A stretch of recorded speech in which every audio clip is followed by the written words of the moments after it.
इस लेक्चर में मैं आपको ग्राफिकल एक्सप्लेनेशन दूंगी बोल्ट्जमैन डिस्ट्रीब्यूशन लॉ की। तो इस इक्वेशन को हमने ड्राइव किया था, आप मेरा पिछला लेक्चर देख सकते हैं। तो ये हम रखेंगे वाई एक्सिस पे और ये हम रखेंगे सी जो है हमारा हम रखेंगे एक्स एक्सिस पे।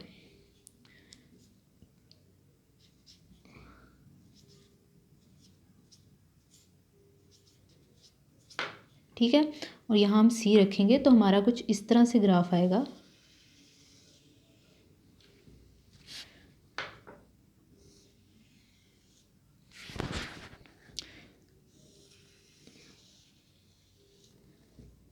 टेम्परेचर T1 T2 थोड़ा ज़्यादा है T1 से। ठीक है, तो ये हमारा ग्राफ आएगा। तो ये जो चीज़ है हमारी इक्वेशन की, ये जो पोर्शन है ये रिप्रेजेंट करता है probability of finding electron molecules of gas. Probability represent करता है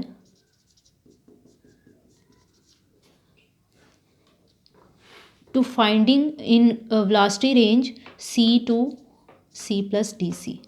C to C plus d c की वेलोसिटी रेंज के अंदर probability of finding molecules of gas जो है उसको हम इससे रिप्रेजेंट करते हैं। और ये वाई एक्सिस पे है कि जितनी प्रोबेबिलिटी होगी उतनी ही कर्व जो है हमारी वो कर्व जो है वो उसको रिप्रेजेंट करेगी कि प्रोबेबिलिटी जो है वेलोसिटी के लिहाज से किस तरह से है। तो यहाँ से यहाँ जो लेफ़्ट टू राइट जाती जो वेलोसिटी है वो ज़्यादा हो रही है। ठीक है, इस साइड पे वेलोसिटी ज़्यादा हो रही है। अब जो इसके अंदर जो एरिया है ये रिप्रेजेंट करता है D/N को। ये टोटल नंबर ऑफ़ मॉलिक्यूल्स को, गैस के मॉलिक्यूल्स को रिप्रेजेंट करता है। ये फ्रैक्शन ऑफ मॉलिक्यूल्स को रिप्रेजेंट करता है, प्रोबेबिलिटी को रिप्रेजेंट करता है to find probability of molecules of gas, कि उनकी क्या प्रोबेबिलिटी है, क्या चांस है कि वो C to C plus d c के दरमियान लाई करें। ये प्रोबेबिलिटी का साइन है और ये टोटल नंबर ऑफ़ मॉलिक्यूल्स का साइन है D/N। ठीक है, तो इस इक्वेशन को कंट्रोल जो करता है वो कंट्रोल करता है ये अगर इसमें ये वाली वैल्यू जो है C² की वैल्यू जो है वो डोमिनेट होगी। तो वो डोमिनेट कब होती है? ओरिजिन के पास। तो जब ये वाली वैल्यू ज़्यादा होगी तो हमारी जो कर्व होती है वो राइज करेगी। ठीक है, लेकिन जो जो सी की वैल्यू लेफ़्ट टू राइट बढ़ेगी ये वाली वैल्यू डोमिनेट नहीं रहेगी, बल्कि एक्सपोनेंशियल की वैल्यू जो है वो डोमिनेट होना शुरू हो जाएगी। और जब ये वैल्यू डोमिनेट होना शुरू हो जाएगी इक्वेशन में तो हमारा जो कर्व है वो फॉल करना शुरू हो जाएगा। तो मैथमेटिकल जो कैलकुलेशन हम करते हैं उससे हमारा ये ग्राफ जो है कंट्रोल होगा। उसमें कौन सी वैल्यू डोमिनेट होगी तो ग्राफ किस तरह से होगा, राइज करेगा, ये वाली वैल्यू डोमिनेट होगी। और अगर जो लेफ़्ट राइट वेलोसिटी बढ़ती है तो ये वाली वैल्यू डोमिनेट होना शुरू हो जाएगी। और जब ये वाली एक्सपोनेंट की वैल्यू डोमिनेट होना शुरू हो जाएगी तो हमारा ग्राफ जो है फॉल करना शुरू हो जाएगा। तो ये इसकी मैथमेटिकल एक्सप्लेनेशन है। अब हम इसके ऊपर टेम्परेचर का इफेक्ट देख लेते हैं। यहाँ पे दो चीज़ें इफेक्ट करती हैं, मॉलिक्यूलर मास और टेम्परेचर। जो हमारा जो है आप देखेंगे कि ये जो यहाँ पे मॉलिक्यूल्स सबसे ज़्यादा है इस वाले एरिया में। शुरू के एरिया में भी मॉलिक्यूल्स जो हैं वो कम है, मतलब जो वेलोसिटी कम होगी, यहाँ से लेफ़्ट टू राइट वेलोसिटी ज़्यादा हो रही है। तो जब वेलोसिटी कम होगी, 0 होगी, 10 20 होगी, तब भी मॉलिक्यूल्स जो हैं कम होंगे। और जब बहुत ज़्यादा हाई वेलोसिटी हो जाएगी तब भी नंबर ऑफ़ मॉलिक्यूल्स जो गैस के हैं वो कम होंगे। ज़्यादातर जो नंबर ऑफ़ मॉलिक्यूल्स हैं वो दरमियान वाले रीजन में होंगे। इंटरमीडिएट वेलोसिटी को ज़्यादा मॉलिक्यूल जो है वो अटेंड करेंगे। बहुत लो और बहुत हाई वेलोसिटी जो है उस मॉलिक्यूल्स बहुत कम होंगे। ये कर्व ये शो कर रहा है।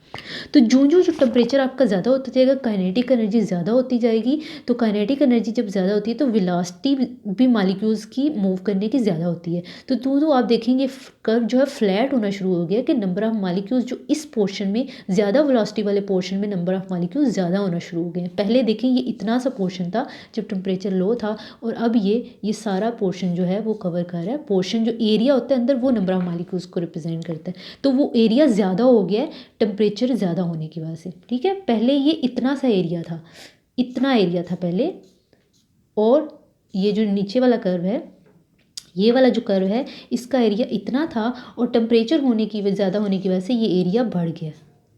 ये भी एरिया इसके अंदर आ जाएगा। ठीक है, तो जो टेम्परेचर ज़्यादा होता है नंबर ऑफ़ मॉलिक्यूल्स जो इस एरिया में ज़्यादा वेलोसिटी वाले एरिया में नंबर ऑफ़ मॉलिक्यूल्स बढ़ जाते हैं। तो इस तरह टेम्परेचर जो है इसको कंट्रोल करता है। तो हम इसको इन अदर वर्ड्स ये भी बोलते हैं कि वाइडर डिस्ट्रीब्यूशन हो जाती है वेलोसिटीज़ की। एट हाई टेम्परेचर ज़्यादा डिस्ट्रीब्यूशन हो जाती है। नैरो डिस्ट्रीब्यूशन होने का मतलब कम डिस्ट्रीब्यूशन है, डिस्ट्रीब्यूशन का मतलब ज़्यादा वैराइटीज़ में वेलोसिटीज़ जो हैं आना शुरू हो जाएंगी। Wider distribution at high temperature. इसके अलावा अगर मालिक्यूल जो है, मालिक्यूलर मास जो है वो ज़्यादा है तो नैरो डिस्ट्रीब्यूशन होगी वेलोसिटी की। ज़ाहिर बात है मालिक्यूल्स मूव ही नहीं कर सकेंगे इतना ज़्यादा, तो उनकी इतनी ज़्यादा वैरायटी नहीं होगी वेलोसिटीज़ में, ठीक है। लेकिन जब वो उनका मालिक्यूलर मास ज़्यादा होगा, वो ज़्यादा नहीं मूव कर सकेंगे, तो नैरो डिस्ट्रीब्यूशन होगी, नैरो डिस्ट्रीब्यूशन ऑफ वेलोसिटीज़। लेकिन जब मालिक्यूलर मास कम होगा तो ये हाई टेम्परेचर की तरह वाइडर डिस्ट्रीब्यूशन हो जाएगी। टेम्परेचर ज़्यादा होने से और मालिक्यूलर मास कम होने से wider distribution of molecule velocities आएगी। वेलोसिटीज़ की डिस्ट्रीब्यूशन की बात हो रही है, मतलब ज़्यादा वैरायटी में डिस्ट्रीब्यूट होंगी वेलोसिटीज़। 1 2 3 4 5 6 सारी ही वैरायटी आ जाएगी इसमें। और अगर टेम्परेचर कम होगा तो हो सकता है किसी को 2 मिले, 3 किसी को भी ना मिले, 4 भी किसी को ना मिले, 5 मीटर पर सेकंड वाली वेलोसिटी फिर जाके किसी को मिले। तो उस तरह जो वैरायटी होती है वो कम होती है और डिस्ट्रीब्यूशन हम बोलेंगे कम होगी। तो इस तरह से ये जो कर्व है वो किस तरह से, ये जो मैथमेटिकल इक्वेशन है वो किस तरह इस कर्व को कंट्रोल करती है, और टेम्परेचर और मालिक्यूलर मास, ये हमने इसमें सीखा। I hope you understand all the concept. If you have any question ask in comment box below, and don't forget to like, subscribe and share.